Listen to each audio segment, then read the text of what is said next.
आज की जो स्टोरी है सपनों के शहर के बारे में है और इनको जो लिखा है नेहा बिंदाल जी ने लिखा है। और जो स्टोरी है कुछ इस प्रकार है। मैं अपनी आज की इस सफलता को इस बेस्ट सेलर दाम के और अपनी इस जिंदगी को उसे समर्पित करता हूँ जो उस रात के घने साये में उम्मीद की किरण बनकर आई थी। सपनों में उस रात चांद भी ना था। शायरी मेरी नाकामियों से रूठा वो जैसा कहीं चला गया था। हर तरफ से हताश में ऑफिस या कैद खाना से निकलकर यहाँ इस ब्रिज पर चला आता था। जी, इस ब्रिज के किनारे बनी 4 इंच की पट्टी पर खड़ा मैं समुद्र की आती जाती काली लहरों को देखने की महसूस करने की कामयाब कोशिश कर रहा था। मेरी कामयाबियों में एक और नाकामी जुड़ गई थी। आंखों के चारों ओर घनघोर अंधेरा था और मन के भीतर उससे भी घना। अपने मन से आखिर मैंने उस पट्टी के आगे कदम बढ़ा ही दिया कि अचानक उसकी आवाज़ कानों से टकरा गई और कमाल की बात यह है कि बढ़ चुके कदम अचानक ही रुक से भी गए। गोला खाओगे? मैं पलटा और उसी क्षण स्ट्रीट लाइट भी जगमगा उठी। कम से कम बाहर को उजाला हो ही गया था। मैं हैरान था उसकी और पलटकर देख रहा था और वो गोला खाने में मगन थी। उसकी नज़र मुझसे भी मिलती ही मैंने उसे घूरा तो थोड़ा सा अचक कर बोली, यार मुझसे अकेले गोला नहीं खाया जाता, लेकिन आज वो गोला वाला टकरा गया तो साथ में किसी के ना होने पर भी मैंने उससे ले लिया। अब अकेले मज़ा नहीं आ रहा है। खाओगे क्या? ये क्या पागलपन था? क्या मैं उसे जानता था? नहीं तो फिर मुझसे इतनी बेतुल्लक क्यों हुए जा रही थी वो? क्या मैं तुम्हें जानता हूँ? नहीं, पर गोला बांटने के लिए जानना ज़रूरी नहीं।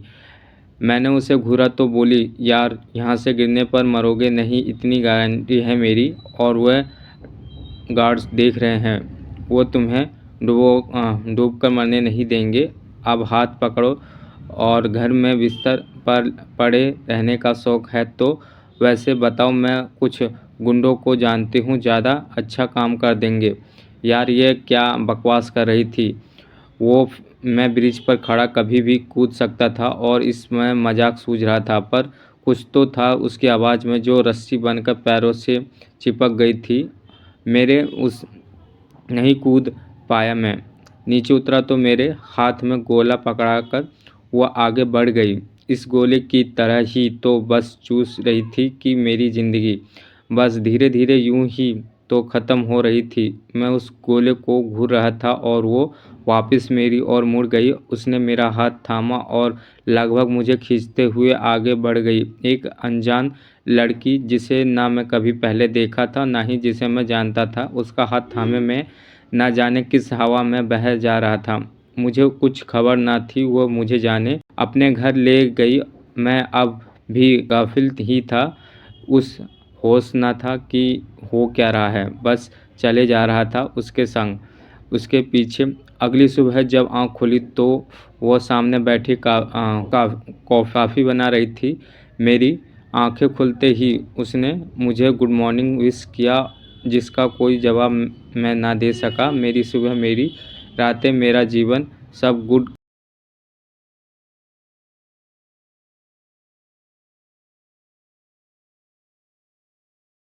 कहाँ रह गया था। मेरी तरफ मुस्कुराते हुए उसने मुझे कॉफ़ी दी, जिसे लेते हुए मैं काफ़ी हिचक रहा था। सबसे पहले तो किसी अनजान, वह भी लड़की के साथ मैं यूं इस तरह आधी रात को उसके घर चला आया, मुझे असहज करने के लिए इतना ही काफ़ी था। मेरी असहजता को शायद समझ गई थी वो और बोली, इट्स ओके, तुम कॉफ़ी पियो, इतना सोचने की ज़रूरत नहीं है। कॉफ़ी पीते हुए एक बेहद ही जायज़ सवाल आज धमका मेरे सामने, कल रात क्या कर रहे थे? मैं इसी सवाल का इंतज़ार कर रहा था। जैसे ही उसने पूछा मैं फटाफट, मैं थक चुका हूँ क्योंकि नहीं समझते वो कि मैं नहीं करना चाहता ये, नहीं होता मुझसे, मेरा दिमाग नहीं लगता इस सब में। ये आंकड़े, ये स्टॉक, ये पैसा नहीं, ये मेरी मंजिल नहीं, मेरा सफ़र क्यों नहीं समझ आता कि मैं उनकी तरह नहीं बनना चाहता, नहीं बन सकता। एक्चुअली वो आंखें फाड़ मुझे देख रही थी, बोली, किसकी तरह कौन किसकी बात कर रहे हो?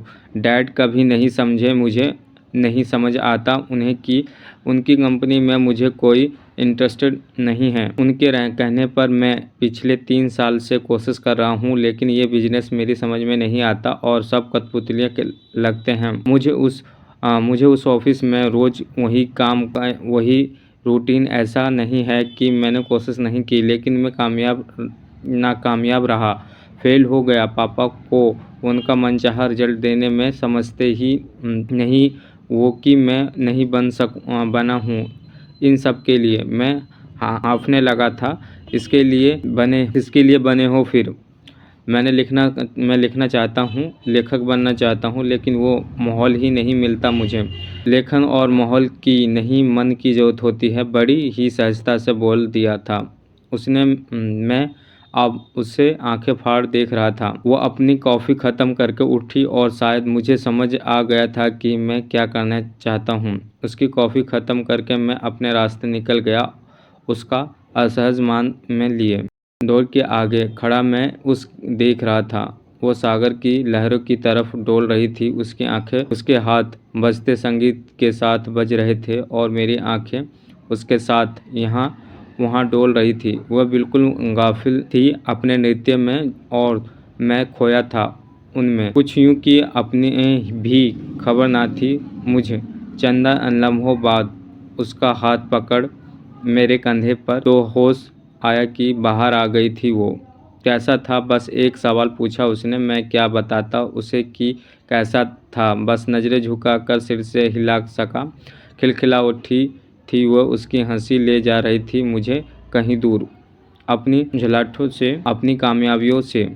दिन बीत रहे थे। ऑफिस में मेरा ध्यान अब लगने लगा था। पापा के चेहरे पर सुकून बिखरने लगा था। मैं खुश था इसलिए नहीं कि स्टॉक उछल रहे थे, इसलिए भी नहीं कि कलम को गति मिल रही थी, बस इसलिए क्योंकि उसका खिलखिलाता चेहरा अब मेरे सामने होता था। वह जब नाचती थी तो मेरा मन भी मोर की मानिंद नाचता था। वो जब डूब जाती थी उस संगीत में, उस धुन में, जब थिरकती थी उस ताल पर, तो मेरा मन भी उसके साथ ही थिरकने लगता था। उसकी ताल पर कुछ तो था जो उसमें अलग था। शायद उसका चीज़ों को, लोगों को, जीवन को देखने का नज़रिया, या फिर शायद उसकी मौजूदगी ही जो सच्चाई से भरी थी। खुश मिजाज सी वो जब भी मेरे करीब होती तो एक सुकून तय जाया करता था हवा में। जैसे जब भी कभी सड़क पर होती तो उसका ध्यान कभी सड़क पर ना होता, कभी आसमान को देखती तो कभी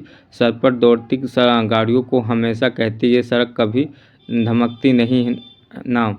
अगर ये थम जाए तो क्या हो अगर इनके कानों पर बैठी कुछ जिंदगियों को कोई सुकून दे दे। क्या हो अगर यहाँ जीवन को ढेर पर लाने के लिए बैठे लोगों को ध्यान जाए किसी का। क्या हो अगर ये तेज़ दौड़ती गाड़ियाँ थम जाए किसी बेजुबान को देखकर, और फैले सड़कों पर खून उनका जिनके रहने की जगह छीन ली हमने। वो जो कभी कह नहीं पाते कि हमारी जल्दबाजी किस कदर भारी पड़ती है उन्हें। वो बोलती जाती और मैं बस सुनता जाता। बहुत कमज़ोर सी थी वो, आँखों में नीचे गड्ढे, ऐसा लगता था जैसे सदियों की बीमार है। लेकिन उसकी आंखें की चमक ऐसी थी कि उसकी आंखों से नज़र हटने ही नहीं देती थी। बस उन आंखों में ही खोकर रह जाता था। हमेशा की तरह आज भी उसकी नृत्य कक्षा के बाद उसके बदन में बह रहे पसीने को अपने रुमाल से साफ करता मैं उसे अपने बेहद करीब महसूस कर रहा था। थकी हारी सी वो मेरा हाथ थामे कक्षा के एक कोने में जा बैठी। जब भी वह नाच कर हटती तो उसके चेहरे पर एक अलग ही नूर होता था, जैसे कि उन धुनों को जीती थी वो। मैंने उससे पूछा, तुम्हें ये सब बहुत भाता है ना? बहुत आंखें चौड़ी करते हुए बोली, बेहद दीवानी हूँ मैं संगीत की। बस जब उपकरणों से सुनती हूँ तो लगता है कि जैसे बांसुरी की लय मुझ में ही उठ रही है। जब ढोलक पर थाप पड़ती है तो मेरा दिल खुद एक भाव महसूस करता है। जब भी घुंघरू छनछनाते हैं तो मेरे पैर खुद ही हिलने को बेकरार हो जाते हैं। ये संगीत, ये नृत्य मेरी रंग में समाया है। तुम जानते हो, घर पर पापा हमेशा चाहते थे कि मैं इस सब पर ध्यान ना देकर केवल पढ़ाई पर ही दिमाग लगाऊं। मैंने बहुत कोशिश की, लेकिन ये संगीत मेरे अंगों से नहीं निकला और फिर मैंने संतुलन बिठाने की ठानी। तुम्हें उस रात ब्रिज पर जब देखा मैंने, तो मुझे अपने ही दर्शन हुए। किसी व्यक्ति मैं भी यूं ही हताश और निराश थी। बस फर्क यही था कि तुम्हारी तरह खुद को गवा देना मंजूर नहीं था मुझे। बड़ी मुश्किल आई इस संतुलन को बिठाने में, लेकिन आज मैं न सिर्फ अपना और सपना पूरा करने की तरफ कदम बढ़ाया हूँ, बल्कि अपने पापा की आंखों में ख्वाबों को भी पूरा करने की कोशिश में हूँ। इसलिए कहती हूँ, माहौल नहीं मन महत्व रखता है। अक्सर ही ऐसी बातें बड़ी सहजता से कह जाया करती थी और मैं बस उसकी बातों में ही सुकून ढूंढ लिया करता था। दिन ढल रही थी, वह बेहद ही कमज़ोर होती जा रही थी। मैं जब भी उससे पूछता तो मजाक में दबा जाती, कहती घर वाले खाने को नहीं देते ना, इसलिए पतली हो रही हूँ। लेकिन मैं जानता था कि कहीं कुछ तो गड़बड़ है। वह शुद्ध सी नाचती वह अब हांफने लगती थी। पूरा चेहरा उसका ढलता जा रहा था और आंखों की चमक भी जैसे अब सोने जा रही थी। धीरे धीरे वो अब पहले जैसी नहीं रहती थी। मैं जिद करता कि चलो डॉक्टर के पास चलो, लेकिन वो हमेशा मेरा ही हाथ पकड़कर मुझे दूसरी दिशा में खींच ले जाती। मैं चाहकर भी कुछ ना कह पाता था उसे। बड़ी सादगी से वो अपनी नृत्य साधना में रमी हुई थी। उसका एक ही सपना था, खचाखच भरे हॉल में वो सबके सामने अपना नृत्य प्रस्तुत करना चाहती थी। लेकिन उसके सपने पूरे होने में कसर थी और उसकी वजह थी पैसा। ना ही उसके स्पॉन्सर मिलते थे और ना ही इतना पैसा था कि खुद अपने लिए कुछ कर पाए। वो कुछ कहती तो नहीं थी, लेकिन आंखें उसकी खामोशी सब कुछ बोल जाती थी। एक दिन मैंने उसे अपने करीब बैठाया, उसके बालों में हाथ फेरते हुए उसके चेहरे पर मुस्कुराहट उभर आई थी। शायद उसे अच्छा लग रहा था। आज बहुत थकी हुई सी लग रही थी। शायद जब अपनी मेहनत का कोई सकारात्मक परिणाम ना मिले तो थकावट तारी हो जाती है। मैंने उसके सिर को उठाते हुए देखा तो बड़ी ही जहीन होकर बोली, क्या मैं कभी अपना सपना पूरा कर पाऊंगी? मैंने उसे बहलाते हुए कहा, अरे ऐसा क्यों कह रही हो, तुम जरूर कामयाब होगी, देखना। मुझे गहराई से देखती बोली, तुम जानते हो पैसा बड़ी बुरी चीज़ है, अक्सर काबिलियत से मौके छीन लिया करती है। उसकी बात सुनकर मैं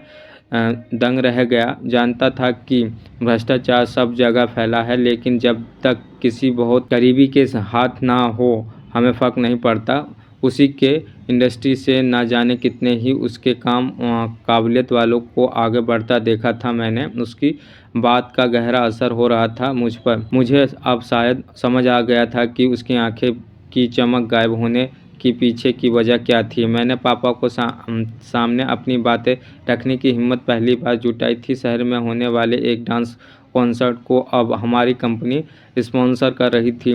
मैं उसके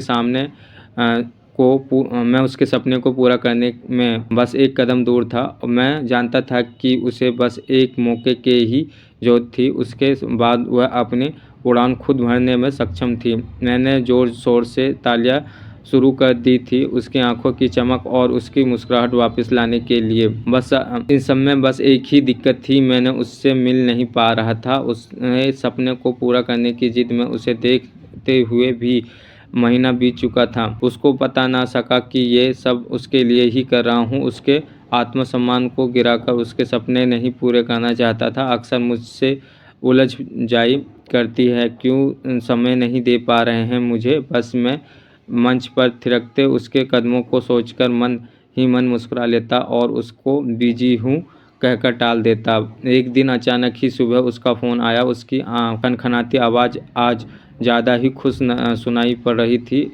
लगभग चीखते हुए ही बोली थी वह, मुझे मौका मिल गया आज सुबह ही सर। उसके नृत्य शिक्षक का फ़ोन आया। आने वाले शहर के सबसे बड़े कॉन्सर्ट में मुझे परफॉर्म करने का मौका मिल रहा है। I am feeling like on top of the world.